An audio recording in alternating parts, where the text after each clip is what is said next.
parle de l'interdiction des manifestations sur les places publiques en Guinée. L'ONU invite la junte à révoquer la mesure.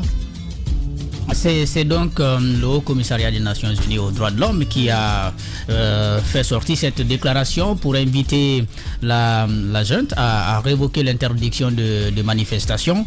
Il faut bien dire que c'est à travers un communiqué qu'on a annoncé cette mesure d'interdiction de manifestation sur les places publiques. Il faut bien préciser cela, même si, bien entendu, pour un parti politique, lorsqu'il lui est interdit de manifester sur les places publiques, même si on a la volonté du côté politique de permettre par exemple que dans les quartiers que cela puisse se faire, il va sans dire que évidemment il va protester. C'est ce qui a été fait pendant tout ce temps. Moi mon avis là-dessus, vous le savez, depuis que ça a été pris comme mesure, je suis allé surtout sur les raisons pour lesquelles on devrait manifester. Ce n'est pas le fait que les Nations Unies ont dit ça, ce n'est pas le fait que la CEDEAO a donné telle proposition ou alors telle injonction au pouvoir de Conakry. Mais à l'interne, pourquoi on manifesterait? Pour le reste, si les gens ils ont des raisons valables, s'ils veulent, je l'ai dit ce jour même, le lendemain, ils pouvaient manifester. Et ce qu'il faut peut-être éviter, c'est de dire on va aller contre cette décision.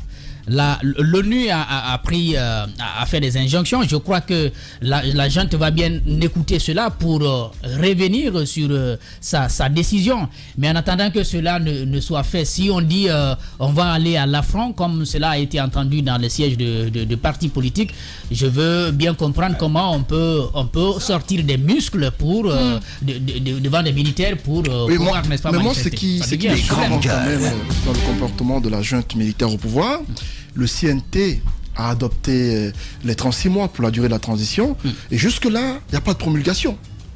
C'est surprenant tout de même qu'il n'y ait pas d'action, qu'il n'y ait pas de sortie. Ah oui, là c'est un autre problème, bien sûr. Pour au moins entériner ou promulguer cette durée de la transition telle que ça a été adopté par le CNT. Et en lieu et place de cela, on envoie les membres du gouvernement à l'intérieur du pays. C'est bien de faire de telles actions, mais merci de souligner, c'est bien quand même. En attendant, qu'est-ce qu'on fait? Parce que ça a été dit, Ousmane Gawal a dit que cette durée sera enclenchée quand les activités vont commencer à se... Le départ des membres du gouvernement à l'intérieur du pays n'a rien à retarder à la promulgation. Non, le président il a obligation de promulguer c'est ça. Il y a une manœuvre, là il y a une manœuvre de retardement. Voilà, là je suis d'accord avec toi. Le président cette fois on est sur la même ligne. Je ne sais pas pourquoi, parce que de toutes les façons, on a l'impression, ça fait 9 mois ou 8 mois que la transition dure, et jusque-là, on n'a pas de lisibilité sur la durée de la transition. C'est vrai. Le temps passe vite quand même. On nous a sorti au CNT une durée qui est de 36 mois. Contrairement à ce que nous avons de 39 mois, on a raboté pour venir à 36. Normalement, le lendemain ou les 2 jours qui ont suivi, on aurait dû promulguer par le président. Ce n'est pas fait. La CEDEAO se réunit le 4 prochain pour un sommet extraordinaire. Il est évident, Macky Sall, je l'ai entendu dire que la Guinée va être sanctionnée si ça continue comme ça. Et je me dis que jusque-là, la date qui a été proposée par le CNT n'est pas la durée de la transition parce que ce n'est pas encore promulgué. Tant que le président ne prend pas de date pour la promulguer, on va se dire que jusque-là, on est dans un pilotage à vue. On n'a pas de précision sur cette durée de la transition. Donc pourquoi, bon sang de Dieu, le colonel Doumbouya tarde encore à promulguer cette résolution prise par le CNT? Qu'est-ce qui retarde? Est-ce qu'il y a des calculs qui sont en train d'être faits? Parce que d'aucuns se disent que qu'on appelle la tournée des membres du gouvernement, la retraite qui a lieu actuellement à l'intérieur du pays n'a rien à voir avec la promulgation. Je dis non. Je dis ça en principe ça ne devrait rien avoir. Ça peut être un facteur de diversion parce que ça. Non. Mais qui prend l'acte? Aujourd'hui, c'est le président et puis il est là. C'est certes le président, mais soyez d'accord avec moi qu'il prend conseil aussi avec quelques-uns des membres du gouvernement. Mais est-ce que ça peut les empêcher de changer? Normalement, ça n'aurait pas dû causer problème. Voilà. Mais dans les faits, je me dis que ça peut être un facteur de retardement. Et aujourd'hui, sincèrement, je ne comprends pas pourquoi Doumbouya ou le CNRD tarde à promulguer cette loi, cette résolution. Mais pourquoi? C'est la grosse question. Parce que s'il n'y a pas de problème majeur, pourquoi retarderait-on cette promulgation à moins qu'il n'y ait des calculs derrière? Non, mais je te rappelle quand même que la CEDEAO s'est prononcée contre. Donc je pense qu'il y a des négociations. Non, la CEDEAO ne s'est pas encore prononcée. Non, mais, enfin, elle a sorti un communiqué. Non, mais attendez, je suis pas Il n'y a pas eu de communiqué de la CEDEAO. Il y a eu un le président de la commission. Il y a eu un communiqué du président du président. Il est même revenu à la charge pour faire des précisions. Et tout porte à croire que pas de la Guinée. Il y a des Tu parles de Cassibrou? Oui, bien sûr. Mais il y a des problèmes. C'est pas la CEDEAO. Non, mais il en est l'un des représentants. C'est le président de la commission. C'est le président de la commission. Donc ce qu'il dit est important. Ça préfigure de la position de ce que va être la position de la CEDEAO quand même. Excuse-moi. Mais en attendant, puisque tu apportes de l'ordre, on n'a pas, quand le président Macky Sall s'exprime, quand on a l'un des représentants de la CEDEAO qui s'exprime et qui visiblement vont censurer la Guinée. Très dur.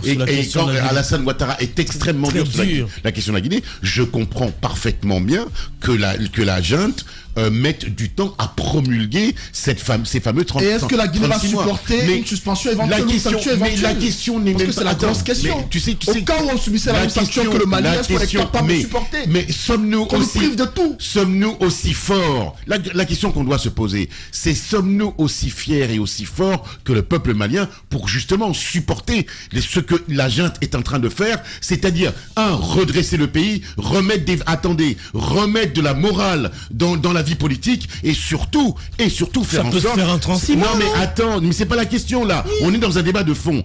Je réponds à la question de Antoine. Sommes-nous assez forts comme les Maliens pour soutenir quelqu'un qui aujourd'hui fait ce que aucun président n'a fait en 30 ans dans ce pays? C'est ça la grande question. En gros, celui qui va être le juge arbitre de tout cela, c'est le peuple de Guinée. Va-t-il être en capacité effectivement de subir les sanctions, de se dire je vais me sacrifier? Je vais me sacrifier.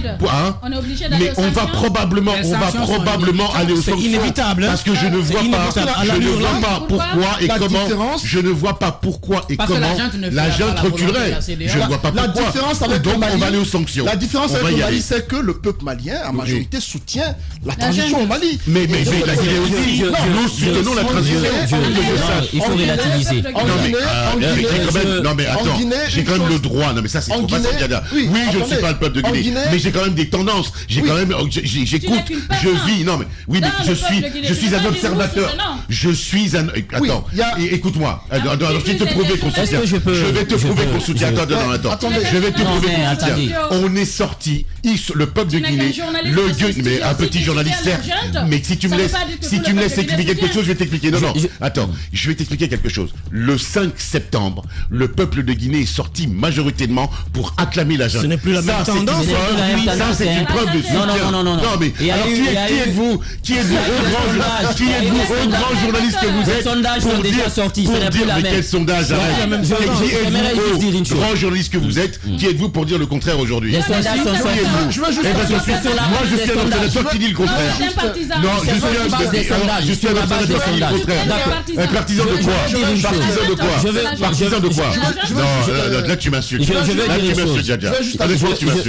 veux dire une chose sur la révocation de cette décision d'empêcher des manifestations dans le pays. Je pense que mais on va sortir là-bas, on va voir. Ce qui est en train de nous arriver, c'est qu'on a une jeune qui est dans un déni de crise et qui est complètement claquemuré, dans un silence total. C'est-à-dire, il ne s'ouvre pas aux autres. Et ça pose un problème. Deuxième chose, vous voyez une crise qui est là, mais vous fermez les yeux, vous dites non, nous, on est droit dans nos bottes et nous allons foncer. Ça, ce n'est pas bon pour une transition. Ce que moi je veux dire, sur la question de la manifestation, c'est eux qui l'ont mis dans la charte de la transition. La charte, elle est claire. Aucune situation d'urgence ni d'exception ne devrait justifier la violation de ces droits humains. Si on les invite aujourd'hui à accepter qu'il y ait des manifestations, on peut aller à des manifestations en les encadrant, avec des manifestations pacifiques. Sur les raisons qui peuvent amener des gens à manifester, les raisons sont là. Jusque-là, on n'a aucune visibilité sur les 36 mois qui ont été proposés. Jusque-là, on se dit, mais à quand commence cette transition? Parce que s'il dit c'est à partir de la promulgation, le chef de l'État peut le faire. Mais on est aujourd'hui systématiquement dans une manœuvre assez dilatoire. On ne fait que pousser les choses. Et plus la transition s'écarte, et plus le chef de l'État est aussi en train de s'imposer des servitudes. Alors qu'on a une transition, le temps, il est compté. Je pense qu'à un moment donné, il faut savoir ce que nous voulons, parce que c'est bon de dire je veux mettre tout en œuvre pour empêcher qu'il y ait coup d'État dans ce pays, mais c'est sur le seul point qui se mord la queue. Vous-même, vous êtes venus par coup d'État. Je pense qu'aujourd'hui, il faut renforcer les institutions, organiser les élections pour ne pas, plus que ça glisse, plus vous-même vous vous exposez. Bien, Guiba Milimono, voilà ce qu'on pouvait essentiellement dire pour cette première partie de l'émission Les Grandes Gueules. L'émission revient dans 10 minutes sur Espace TV. Véritable success story de la radio Espace Guinée, Les Grandes Gueules, détentrices des meilleurs scores radio en Guinée, de la meilleure émission talk show, a donné le créneau horaire du départ au bureau et du retour à la maison, récoltant depuis des années consécutives le titre d'émission la plus écoutée en Guinée, toutes catégories confondues. Un grand total de plus de 5 millions d'auditeurs ont été fidèles au talk show Les GG, diffusé jour après jour sur toutes les stations du réseau Adafo Média de 9h à 10h30, un exploit qui restera longtemps dans les annales de la bande FM en Guinée. L'émission, on parlait justement de cette réaction de l'ONU, Antoine Kourouma, qui demande au CNRD donc de révoquer l'interdiction du droit de manifester. Nous partons avec vous, Antoine Kourouma. Oui, on parlait donc de cette décision du Haut Commissariat des Nations Unies aux droits de l'homme. Et pour moi, c'est tout à fait normal. Elle est dans son rôle. Lorsque les libertés sont confisquées ou lorsque les droits des citoyens sont bafoués, il est de son devoir de se faire entendre. Mais il y a ce qui est de son devoir en tant qu'institution internationale, mais il y a aussi les réalités du terrain. Il y a ce qu'elle dit en étant de l'autre côté, mais il y a ce qui se passe sur le terrain. Et je me dis cette annonce faite ou cette injonction faite. Les droits de l'homme sont universels, hein? Oui, c'est certes universel, mais l'application. Oui, l'exercice de ce droit aussi dans les pays. Ça s'applique de la même manière partout dans le monde. Non, pas partout. L'exercice. Les droits de l'homme. Non, pas partout. C'est universel. Non, attendez, pas dans les faits. C'est universel. Non, il y a des violations, mais les droits sont universels. Non. Mais l'exercice des droits dans les pays. L'ONU est beaucoup plus prompte à venir dénoncer les manquements ici quand il s'agit de l'Afrique. Je l'entends moins lorsqu'il s'agit de l'Europe, notamment de la France, de l'Italie, etc.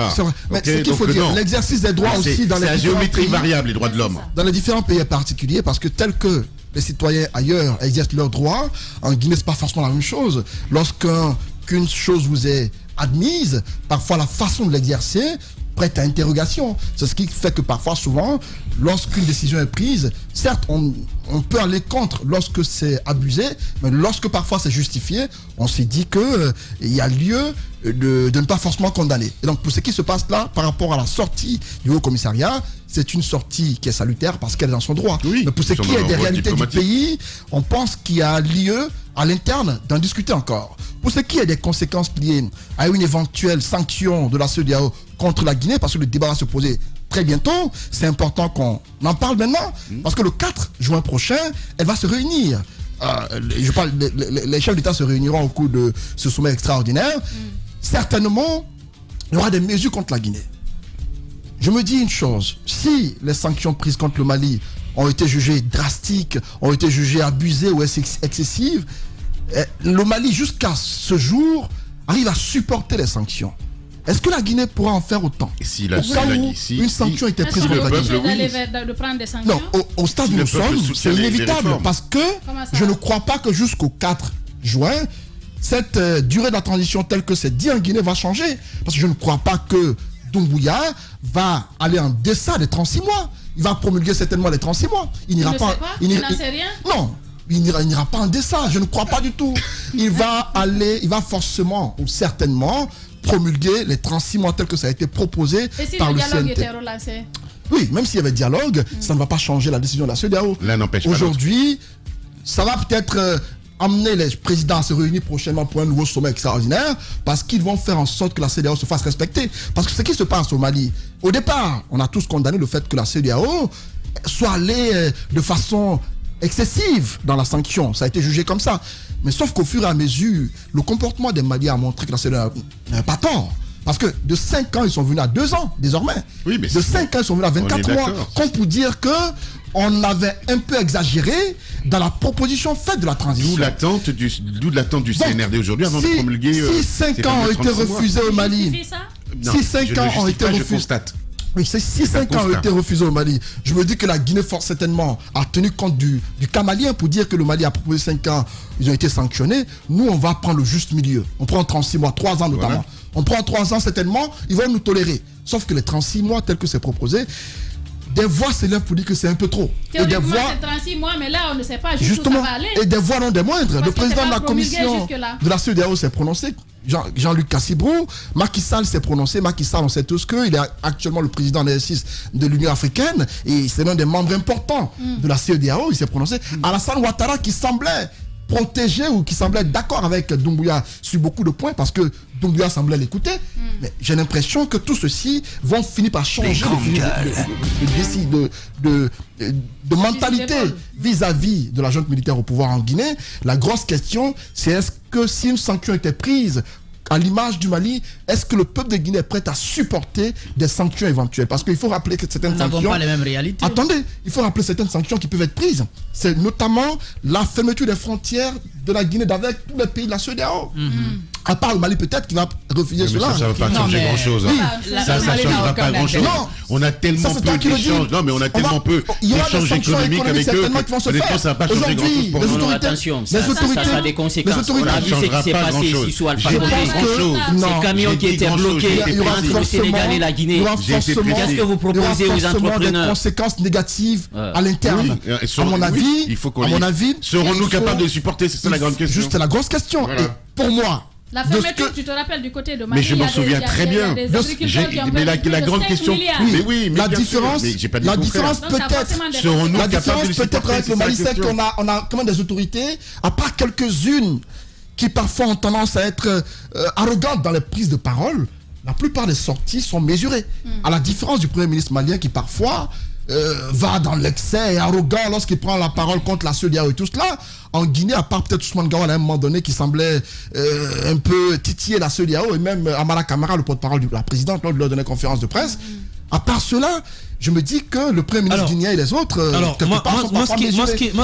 faisons un peu attention parce que ce qui est un peu difficile. Ce qui est un peu ridicule dans cette histoire, permettez-moi l'expression de la CEDEAO, c'est que la CEDEAO des années 70 et 80, ce n'est plus la même CEDEAO que nous avons aujourd'hui. Ces chefs d'État qui s'érigent en donneurs de leçons ne sont malheureusement pas écoutés par la nouvelle génération de chefs d'État qui prend le pouvoir. Justement parce que ceux-là sont considérés comme des dinosaures. Moi, depuis la Guinée équatoriale, depuis que je suis né, je connais qu'un seul président, par exemple. Alors, un Théodoro Biangema... ne parlons pas du Cameroun et autre chose. Qui parle de démocratie. Un Paul Biya qui va nous parler de démocratie. Est-ce qu'on va l'écouter? Il n'est pas un bon exemple.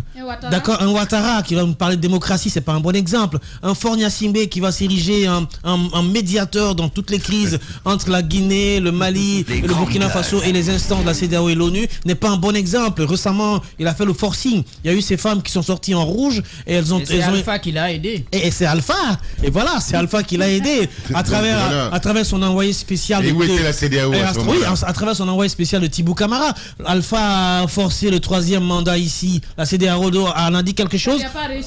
Oui, mais ça n'a pas réussi parce que le peuple et les militaires en avaient décidé autrement à l'intérieur. C'est ni la CEDEAO, ni l'ONU, ni l'OUA qui a empêché Alpha Condé de faire quoi que ce soit, parce que sinon, on se souvient très bien qu'à l'époque, le FNDC, il n'y a pas ce que le FNDC n'avait pas fait comme démarche dans la sous-région pour amener les chefs d'État de la sous-région à dissuader Alpha Condé de forcer le 3. Non mais il a raison. Non mais il a absolument raison. Il a absolument raison dans son analyse. Il apporte de l'eau au moulin de Charles. Il écoute, bien sûr. Il m'écoute avec délectation. Et je vais ajouter. Voilà. Donc vous comprenez. Il a tellement rongé ses frères. Donc je veux dire qu'à un moment donné, si l'instance, à un moment donné, je pense pas.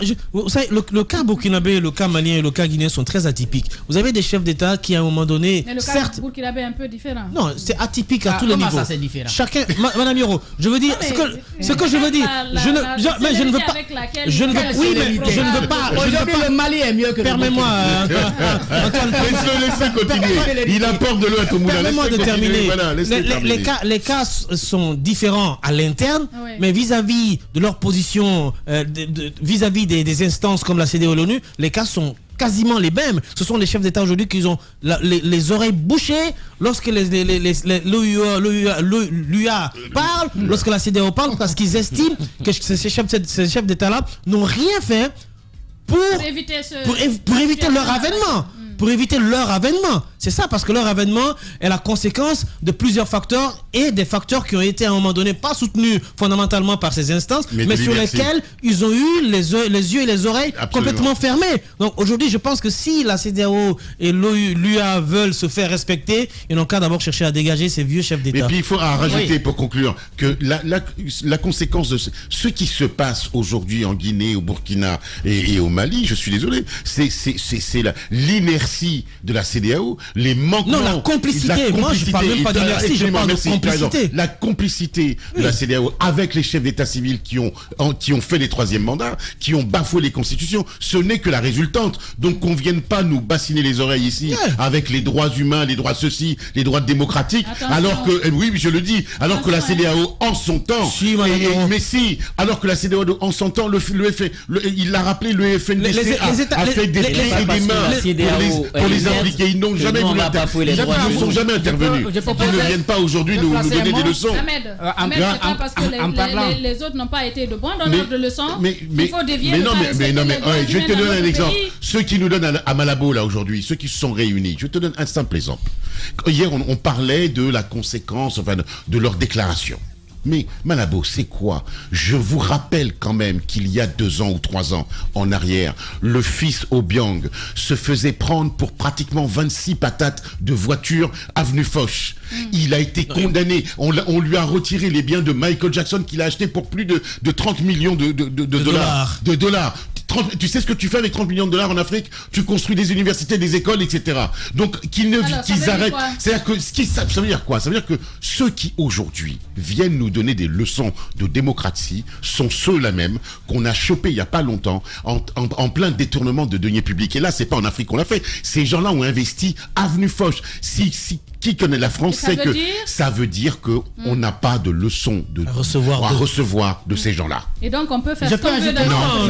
Non, arrête d'être parti pris sur ce coup. Là, pour le coup, tu es de parti pris. Non, ta question est tendancieuse, tu le sais.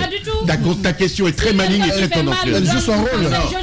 Alors, ça veut dire que nous allons être maîtres de notre propre destin et que nous n'avons pas. Voilà, le peuple décidera et les peuples d'Afrique vont décider et que nous n'avons pas de leçons à recevoir ni de la CEDEAO, ni de Obiang, et encore moins de Ouattara. C'est ce que ni de l'ONU. De personne. Je te dis de personne. C'est ce que j'ai reproché. Nous sommes souverains. C'est ce que j'ai reproché souvent à Jacques Loire. Maintenant, quand il s'agit de tendre la main, nous sommes souverains. J'ai toujours dénoncé le fait de tendre la main. Je l'ai reproché parfois à Jacques Léwa-Lénon et même à vous, Madame So, parfois, qui semblait être panafricaniste au point d'ignorer même d'où nous venons, nos réalités. Parfois, vous semblez être si dur avec nos pères de la CEDEAO et tout cela, ou cette institution-là, mais vous ne mesurez pas parfois les conséquences de vos propos même. Pour le pays, c'est très grave. On est indépendant, on est souverain. Oh, Djiba, arrête, c'est très grave. De quoi tu veux parler de très grave? Je pense que à un moment donné, il faut mesurer les choses. Faites attention, parce que on est arrivé à un carrefour où si le chauffeur manœuvre mal, la voiture va dérouter. Si ça déroute, on est à un carrefour. Mais je pense que disons au chauffeur de bien manœuvrer. Ce que je veux comprendre. Attendez, je veux bien comprendre. Je veux bien placer un truc très rapidement. Ce pays a-t-il été mieux portant à l'époque où les portes étaient ouvertes, où la CEDEAO était là, on était amis, que maintenant? C'est la même chose. Rien ne change. Alors il faut qu'on repense, à un moment donné, il faut repenser non seulement nos politiques intérieures, et puis il faut que les États africains ou les pays africains prennent leur autonomie à un moment donné. Quand je dis autonomie, c'est pas dire se couper du monde entier, mais qu'il faut qu'on se prenne en charge. Si on veut se faire respecter, il faut non seulement qu'on arrête de tendre la main. Si vous voyez qu'on vient nous faire des injonctions, c'est parce que nous sommes des pays commandeurs, etc. Voilà pourquoi on n'arrive pas à... C'est même pas ça. Ouais, mais si, Djiba, alors tu vas nous expliquer. Monsieur le grand politicard.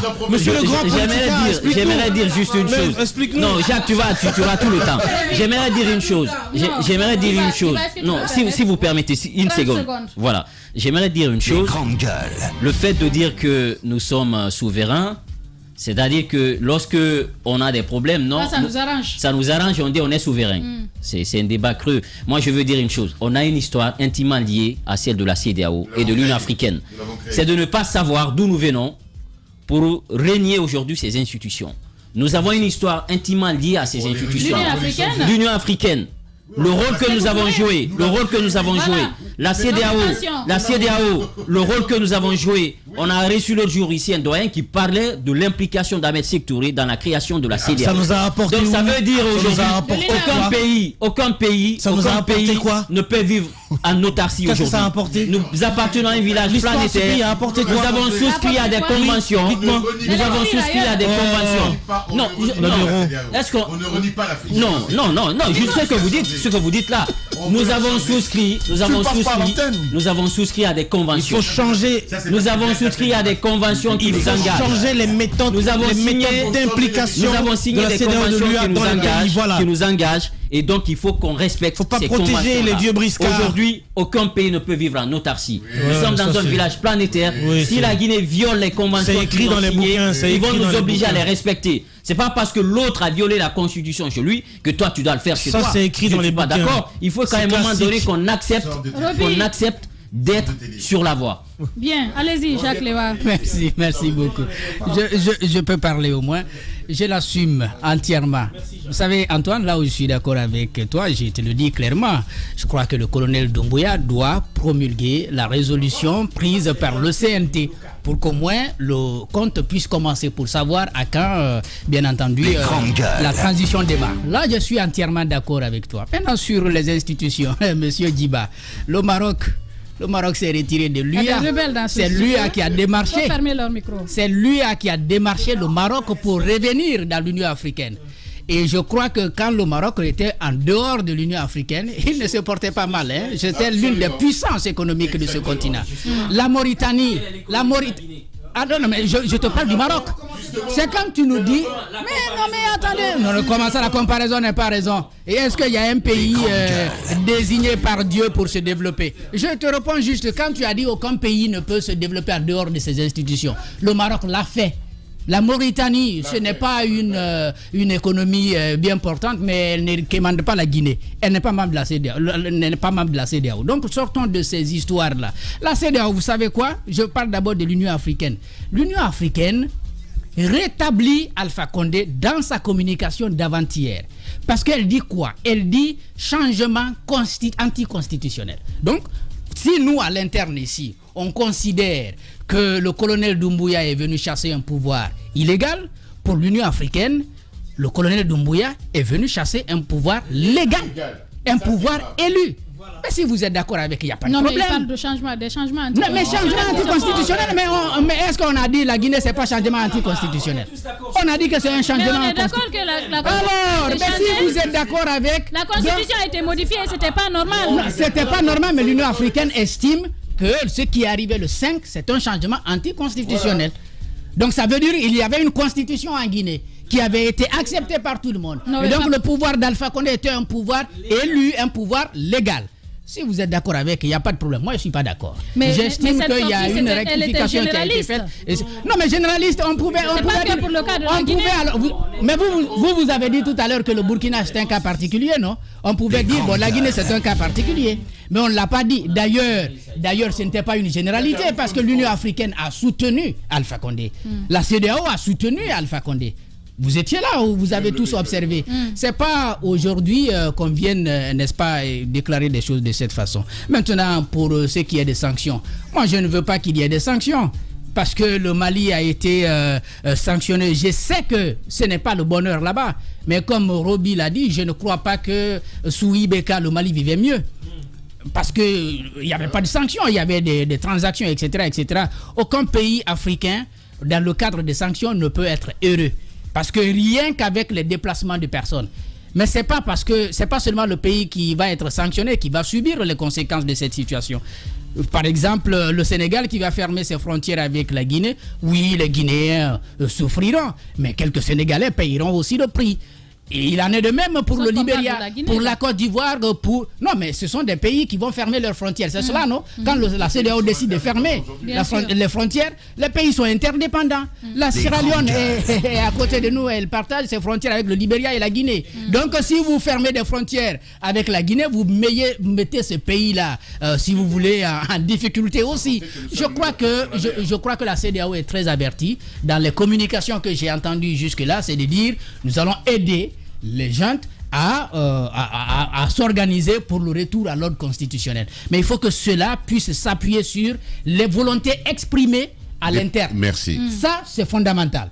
Je crois que c'est sur cette base-là il faut partir. Maintenant, pour ce qui est du respect des droits humains et ce qu'avancent les Nations Unies, moi, je dis encore une fois, si les gens veulent manifester, qu'ils manifestent dès demain. Mais que cela ne soit pas comme si c'était un affrontement qu'on veut avoir avec des militaires. Si on veut s'affronter aux militaires, on veut le chaos et ça n'a vraiment pas de sens. Une manifestation n'est pas un affrontement. Non, mais souvent c'est comme ça. Quand vous sortez pour arracher des poteaux, parce que ça a été le cas ce week-end. Non, mais ça a été le cas ce week-end. Excuse-moi, ça a été le cas ce week-end. Tu peux pas le nier. Je pense que les médiations sont encore possibles.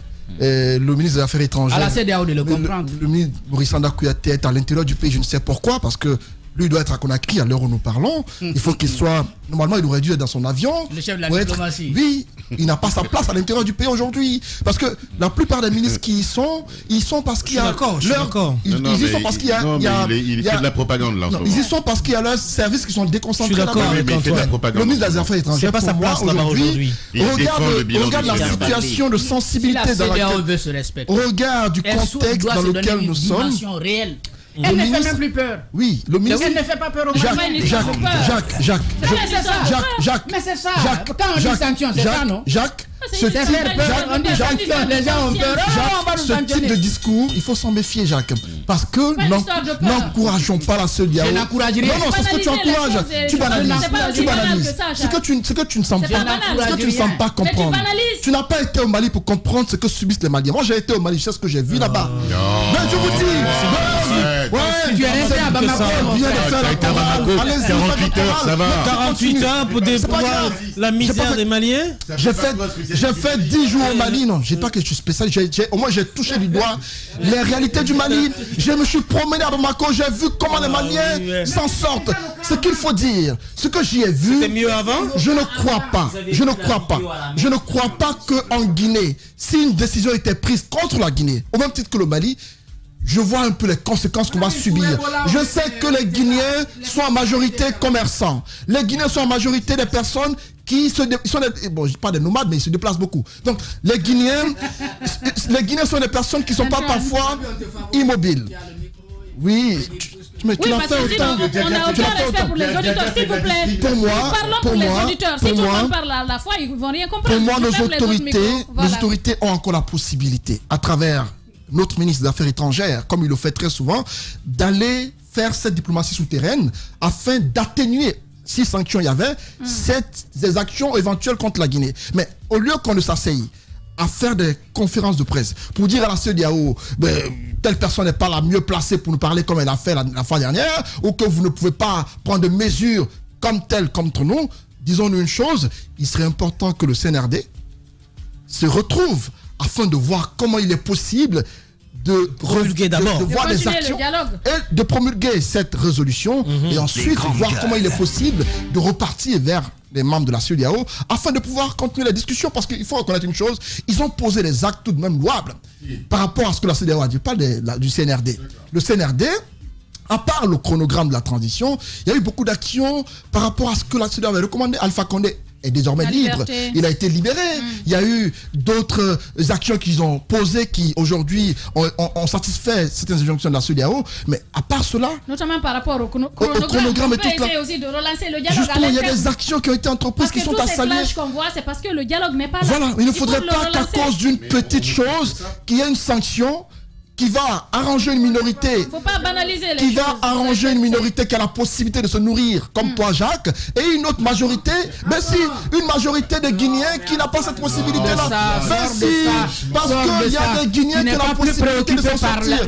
Alors, préoccupé par la situation des Guinéens que moi. Une sanction contre la Guinée, c'est des Guinéens qui vont subir. Et donc, il faut qu'on évite cela. Mais tu n'es pas plus préoccupé de la situation des Guinéens que moi. Afin que mais il ne faut pas faire croire aussi aux Guinéens que leur avenir dépend de la CEDEAO. Personne ne l'a dit. Personne ne l'a dit. Non. Personne Mais c'est tout comme. Qu'est-ce que vous dites? C'est ce que vous dites. Les défis ne sont pas la solution. La défiance n'est pas la solution. Ce n'est pas une question de défiance. Si dans tes propos, nous sommes banalisés la CEDEAO, c'est pas normal. Il faut plutôt orienter le débat sur les volontés internes qui doivent être de partout, du côté du CNRD, mais également du côté des partis politiques, pour que le dialogue qu'on souhaite, que cela puisse s'enclencher. Mais il faut pas faire peur aux populations pour dire bon, ceci va arriver, vous allez avoir faim. C'est comme s'ils mangent à leur faim. J'aimerais juste. Et grâce à la CEDEAO, ils mangent à sa faim ici. On va voir les échanges d'intérêts. J'ai vu cette vidéo. On va voir. Voilà, j'ai vu cette vidéo de cette dame qui interpellait le président Macky Sall à la Mecque. Nous avons certainement tous vu cette vidéo, là où des femmes maliennes disent au président, nous avons soif, nous avons faim. Mettez fin aux sanctions au Mali. Ça, c'est une réalité. Aujourd'hui, le débat, il a évolué. Il y a des manipulations. Quand il y a eu le coup d'État en Guinée, avec la CEDEAO, quand il y a eu le coup d'État en Guinée, avec tout ce qui s'est passé au niveau de la CEDEAO, on l'avait dénoncé. Je te rappelle qu'il y a eu des milliers de personnes qui sont sorties dans la rue à Bamako pour scander à Ibeka qu'on a faim, on a soif. Pour dire qu'il y a un groupe de femmes. Il y a eu du 2 poids 2 mesures dans ce qui s'est passé. Alors, nous tous on l'a dénoncé. Mais aujourd'hui le débat il a évolué. La crise aujourd'hui elle est là. Les gens veulent manifester. C'est parce qu'il y a un problème. Donc si on arrive à ce niveau, c'est comme vos voisins. Quand ton voisin voit que ta case est en train de brûler, moralement il doit venir pour t'assister. Il t'alerte ou il t'assiste. C'est ce que fait aujourd'hui la CEDEAO. Donc je pense que tout ce qu'on ne peut pas avoir dans la violence, on ne peut pas avoir dans le dialogue, on ne peut l'avoir. La CEDEAO aurait pu arrêter il faut qu'on relance le dialogue. On l'a dit, mais on l'a dit. On l'a condamné, on l'a dit. Si, on est là-bas. On n'est plus à ce niveau. Le débat a évolué. Voilà. Ils ne s'entendront jamais d'ailleurs, il faut le dire. Nous allons continuer le débat dans